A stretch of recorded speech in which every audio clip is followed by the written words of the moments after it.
Google Calendar, Google Docs have a great way to create meeting notes for your events. And then in Google Docs, you can email them out to participants with a few clicks. Here's how. On an event that you own, click on it and then you'll see the option to take meeting notes.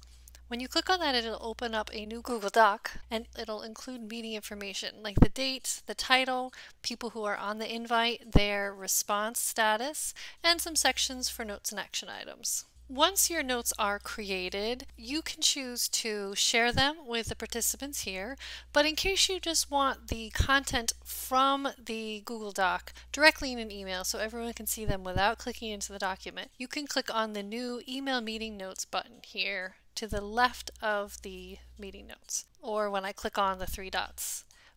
When I choose this option, it's going to open up a draft email, and all of the guests are going to be included in the to field. The event title and date will be in the subject line, and then the content from my notes are there.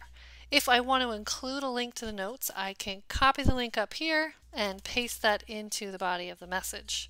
When I go ahead and send it, if I have linked to the document and I didn't already share it, it's going to prompt me to share. I can choose the level of access I want to give everyone and click on send, and my meeting notes are shared out really easily. Try it out.